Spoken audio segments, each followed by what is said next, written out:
माहिती अधिकाऱ्यांकडनं त्या ठिकाणी दिली जाते। काल ते बोलत असताना त्यांनी सांगितलं महाराष्ट्राची जी नंबर प्लेट आहे HSR, ती जी नंबर प्लेट लावण्याचा जो खर्च आहे तो या देशामध्ये सगळ्यात कमी आहे। खरं तर बोलायचं झालं तर त्यांना खोटी माहिती मिळाल्यामुळे काल देवेंद्र फडणवीस साहेबांनी पत्रकार परिषदेमध्ये अख्ख्या महाराष्ट्राला त्या ठिकाणी खोटं सांगितलं। याच्यामध्ये आपण जर बघितलं तर गुजरातचं हे GR आहे। आता गुजराती मला कळत नाही, पण सत्तेत असणाऱ्या नेत्यांना गुजराती मात्र खूप चांगल्या पद्धतीने कळत असेल, कारण गुजरातचा त्यांचा रोजचा संबंध तिथं आहे। गुजरातमध्ये मोटरसायकलला सगळा खर्च धरून 160 रुपये त्या ठिकाणी एका नंबर प्लेट घेतले जातात। आता 160 रुपये गुजरातला घेतले जातात आणि महाराष्ट्रामध्ये आपण जर बघितलं तोच खर्च हा त्या ठिकाणी 450 रुपये पर नंबर प्लेट आहे। त्यांनी सांगितलं GST वगैरे धरून 450, GST 80 रुपये वेगळा, म्हणजे महाराष्ट्रामध्ये 531 रुपये एका मोटरसायकलच्या नंबर प्लेटला घेतल्या जाईल। हे फक्त मोटरसायकल आहे, गाड्या वगैरे तो वेगळा। ही जी कंपनी आहे FTA ही गुजरातची कंपनी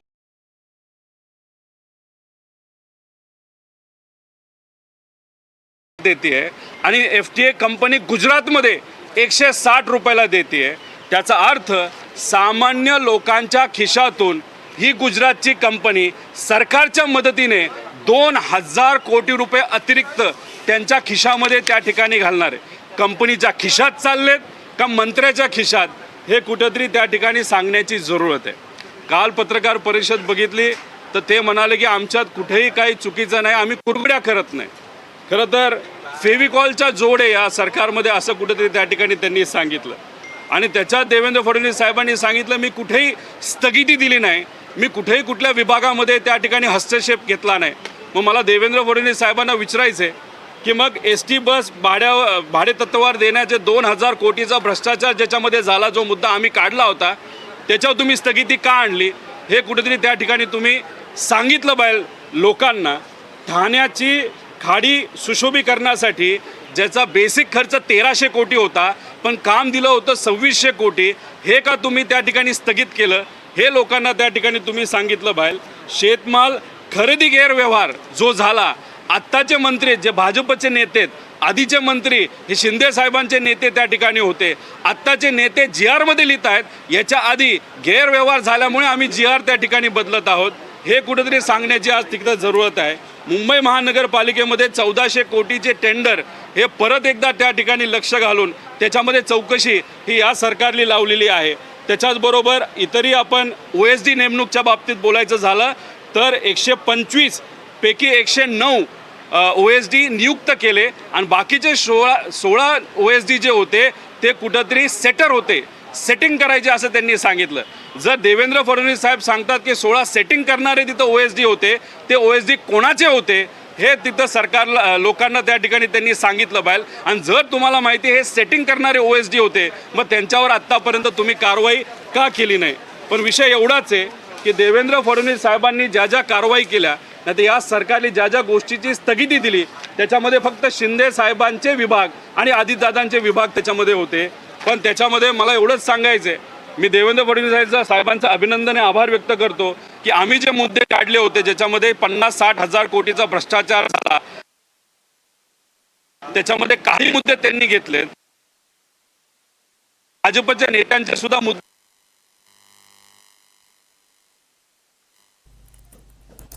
तो घोटाळा करणारे जे OSD आहेत तर ते नेमके कोण आहेत याचाही मुख्यमंत्र्यांनी उल्लेख करावा। तर गुजरातमध्ये ज्या नंबर प्लेटसाठी 160 रुपये घेतले जातात, तीच कंपनी महाराष्ट्रामध्ये मात्र 550 रुपये का घेणार, असा सवाल यावेळेला उपस्थित करण्यात आला आहे। मी सर्व पत्रकारांसाठी ही कॉपी या ठिकाणी ठेवतो, इतरही कॉपी, याच्यामध्ये सगळे मुद्दे आहेत, ते कुठेतरी तिथं सांगण्याची आज जरूरत आहे असं मला वाटतं। त्याच्याच बरोबर बजेटच्या बाबतीत ते बोलणार आहेत, म्हणजे आश्चर्य असं की नवीन बजेट आता मांडण्याची सुरुवात तिथं होत आहे, पण गेलं जे बजेट होतं त्याच्यामध्ये फक्त 40% निधी हा आतापर्यंत खर्च झाला, 60-65% निधी आतापर्यंत खर्च झालेला नाही। म्हणजे असं झालंय की खिशात आहे आणा आणि आम्हाला बाजीराव म्हणा अशी या सरकारची त्या ठिकाणी परिस्थिती आहे. म्हणजे सरकारने कुठेतरी लोकांना सांगितलं पाहिजे आमच्याकडे पैसा नाही आणि आम्ही कुठेही त्या ठिकाणी कामं करणार नाही. 16,000 कोटी रुपये हे पीडब्ल्यूडी चे जे सर्व कॉन्ट्रॅक्टर होते त्यांचा प्रलंबित होता. आता हाच आकडा 90,000 कोटीवर गेलेला आहे. म्हणजे आहे ती कामं रखडलीत. आता नवी कामं काय देतात हे आज त्या ठिकाणी बजेटच्या माध्यमातून 10 तारखेला ते तिथं सांगतील. माझं एकच मत आहे की देवेंद्र फडणवीस साहेबांनी काल ज्या ज्या गोष्टी सांगितल्या त्याच्यामध्ये बऱ्याच काय तफावत आहेत, त्याच्यामध्ये बऱ्याच काय खोट्या माहितीवर त्यांनी लोकांना दिशाभूल तिथं केलेलं आहे.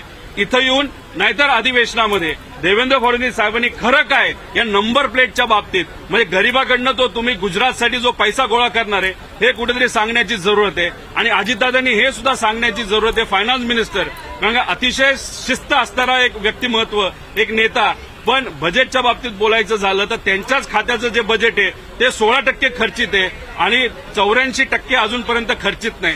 हे सगळे मुद्दे आता त्या ठिकाणी कुठेतरी काढण्याची जरूरत आहे. काल देवेंद्र फडणवीस साहेब बोलताना असं बोलले छत्रपती शिवाजी महाराजांच्या बद्दल जर कुणी चुकीच्या पद्धतीने बोलत असेल तर त्याच्यावर कारवाई करणार म्हणजे करणार. मग माझा देवेंद्र फडणवीस साहेबांना प्रश्न आहे की राहुल सोलापूरकर ज्यांनी छत्रपती शिवाजी महाराजांच्या बद्दल अतिशय खालच्या लेवलला जाऊन तिथं एक वक्तव्य केलं, त्याला काल का परवा पुणे सांस्कृतिक जी समिती आहे त्याचा एक सभासद तुम्ही तिथं केलं.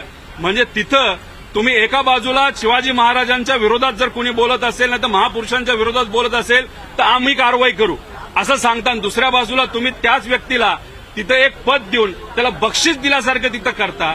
तसंच नागपूरचे जे हिरो जे छत्रपती संभाजीराजे छत्रपती शिवाजी महाराज यांच्याबद्दल बोलतात, मध्य प्रदेशमध्ये जाऊन आता लपलेत. मध्य प्रदेशमध्ये भाजपचं सरकार आहे आणि त्यांना त्यावेळेस एक सावंत साहेबांनाच तिथं जे इतिहासाचे तज्ज्ञ आहेत त्यांना तुम्ही सिक्युरिटी देण्यापेक्षा त्या तुमच्या कार्यकर्त्याला तुम्ही सिक्युरिटी देता. त्याच्याकडे ईडी आणि सीबीआयली समृद्धी ग्रुप जो आहे त्या मालकाच्या गाड्या जप्त ज्या केल्या होत्या त्या गाड्या तो तुमचा कार्यकर्ता भाजपचा वापरत होता आणि तेली अपशब्द संभाजीराजेंच्या बद्दल आणि शिवाजी महाराजांच्या बद्दल बोलून तो सुद्धा आजपर्यंत शांत आहे. त्याला तुम्ही सिक्युरिटी दिली, सुरुवातीला सिक्युरिटी दिली आणि आता तुम्ही म्हणता तो गायब झाला. पोलिसांसमोर तो गायब झाला का? म्हणजे कालचं पत्रकार परिषद म्हणजे हास्यास्पद पत्रकार परिषद होती. त्याच्यामध्ये कुठेतरी मला एवढंच सांगायचंय की सत्तेतले लोक म्हणतायत विरोधी पक्षामध्ये कुठेतरी एकी नाहीये, नाहीतर त्याच्यामध्ये कोऑर्डिनेशन नाही. पण दुसऱ्या बाजूला तुम्ही सरकारच्या बाबतीत बोलायचं झालं तुम्हाला बहुमत मिळून सुद्धा तिथं तुम्ही ज्या पद्धतीने राज्य सरकार चालवलं पाहिजे तसं राज्य सरकार तिथं चालवत नाही. ही दुर्दैवाची गोष्ट आहे. त्यामुळे या बजेटमध्ये आमच्या अपेक्षा खूप आहेत. आम्ही प्रश्न मांडणार आहोत.